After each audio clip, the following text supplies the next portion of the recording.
27 अगस्त बड़ा रविवार। 5 अद्भुत संयोग में आई सावन पुत्रदा एकादशी। सूर्य को जल देने वाले लोटे में डाल देना, यह एक चीज जो मांगोगे हाथों हाथ मिलेगा। 7 पुश्तें तक करेंगे रुपए पैसे में राज। दोस्तों, सावन मास की शुक्ल पक्ष की एकादशी को सावन पुत्रदा एकादशी कहते हैं। इस दिन निसंतान दंपत्ति संतान सुख की कामना से यह व्रत करते हैं। इस व्रत को करने से भगवान विष्णु की कृपा से मनचाहा वरदान प्राप्त होता है। इस दिन भगवान विष्णु की उपासना करने से सुख समृद्धि और ऐश्वर्य का आशीर्वाद प्राप्त होता है। जीवन में आने वाली तमाम समस्याएं दूर हो जाती हैं। सुयोग्य संतान की प्राप्ति होती है। संतान के जीवन में आ रहे सभी कष्ट दूर होते हैं। दोस्तों, इस बार सावन पुत्रदा एकादशी 27 अगस्त दिन रविवार को है। इस दिन प्रीति योग, आयुष्मान योग, रवि योग, स्वास्थ्य सिद्धि योग और बुद्धादित्य योग एक साथ बनने से इस बार की एकादशी का महत्व कई लाख गुना अधिक बढ़ गया है। रविवार के दिन एकादशी होने से इसका महत्व और अधिक बढ़ गया है, क्योंकि रविवार का दिन भगवान सूर्य नारायण को समर्पित होता है। रविवारी एकादशी के दिन भगवान श्री हरि विष्णु माँ लक्ष्मी जी के साथ ही भगवान सूर्य नारायण का पूजन अवश्य करना चाहिए।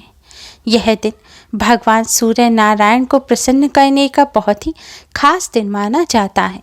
माना जाता है इस दिन भगवान सूर्य नारायण को प्रसन्न करने से भगवान श्री हरि विष्णु माँ लक्ष्मी जी की भी असीम कृपा प्राप्त होती है। भगवान सूर्य सभी ग्रहों के राजा है। माना जाता है जिन्हें सूर्य देव की कृपा प्राप्त हो जाती है उन्हें सभी ग्रह दोषों से, ग्रह पीड़ा से मुक्ति मिल जाती है। भगवान सूर्य की कृपा के बिना व्यक्ति को उच्च पद, सफलता और मान सम्मान की प्राप्ति नहीं होती। इसलिए जीवन में सफलता प्राप्त करने के लिए, दुर्भाग्य को सौभाग्य में बदलने के लिए भगवान सूर्य नारायण का पूजन अवश्य ही करना चाहिए। आज के इस वीडियो में हम आपको रविवार और एकादशी के इस शुभ संयोग पर करने वाला एक बहुत ही आसान और असरकारक उपाय बताने जा रहे हैं। इस उपाय को करने से भगवान श्री हरि विष्णु माँ लक्ष्मी जी के साथ ही भगवान सूर्य नारायण की भी असीम कृपा प्राप्त होती है। उच्च पद, मान सम्मान की प्राप्ति होती है। कष्टों से छुटकारा मिलता है। पापों से मुक्ति मिलती है। साथ ही आर्थिक संकट भी दूर होते हैं। दोस्तों, इस उपाय को सही प्रकार से करने के लिए आप हमारी इस वीडियो को एंड तक अवश्य ही देखें।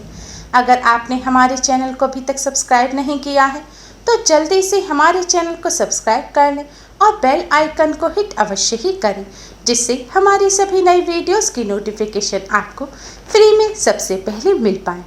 तो आइए दोस्तों, जानते हैं इस उपाय के बारे में। दोस्तों, भगवान सूर्य नारायण को प्रसन्न करने का सबसे अच्छा उपाय है भगवान सूर्य नारायण को अर्घ्य देना। भगवान सूर्य देव को जल चढ़ाने के लिए स्नान करके स्वच्छ वस्त्र धारण करें।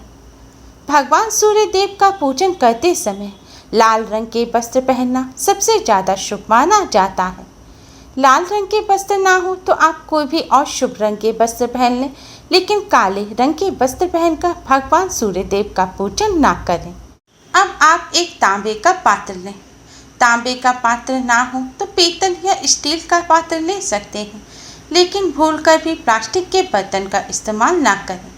तांबे के पात्र से भगवान सूर्य देव को जल चढ़ाना सबसे ज़्यादा शुभ माना जाता है, क्योंकि तांबा भगवान सूर्य देव की धातु है।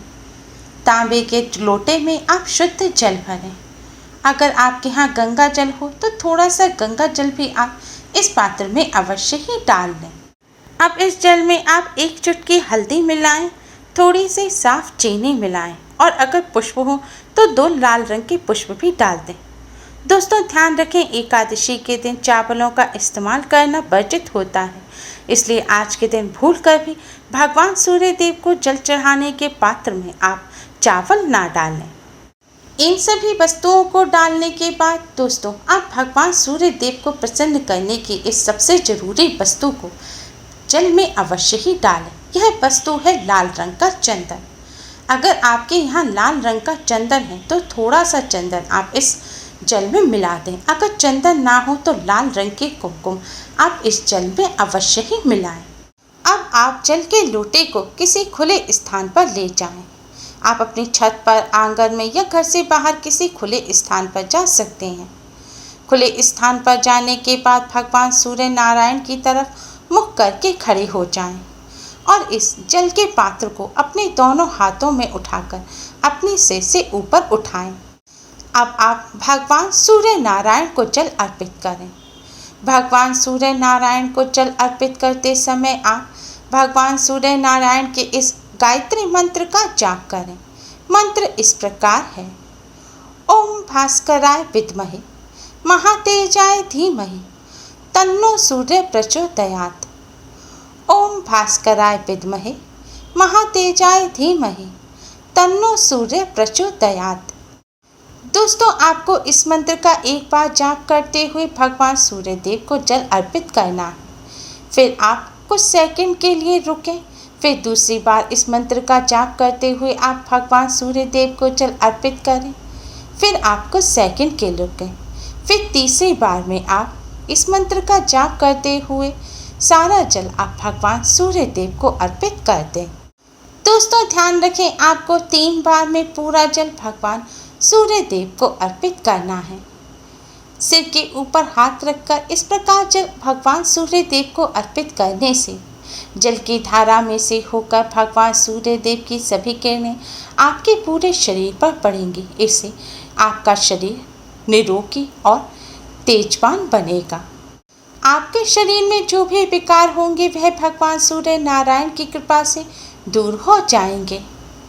जल चढ़ाने के बाद आप अपने स्थान पर खड़े होकर क्लॉकवाइज घूमते हुए भगवान सूर्य देव के साथ परिक्रमा करें। परिक्रमा करते समय भी मन ही मन भगवान सूर्य देव के इस मंत्र का जाप करते रहें। जल चढ़ाने के बाद आप भगवान सूर्य नारायण को प्रणाम करें। भगवान श्री हरि विष्णु और माँ लक्ष्मी जी को प्रणाम करें। फिर अपने स्थान पर खड़े होकर ही भगवान विष्णु जी के 12 मंत्र ओम नमो भगवते वासुदेवाय का 108 बार जाप करें। दोस्तों, अगर आप वहीं पर खड़े होकर मंत्र का जाप नहीं कर सकते तो आप अपने घर में आकर भी आसन पर बैठकर मंत्र का जाप कर सकते हैं।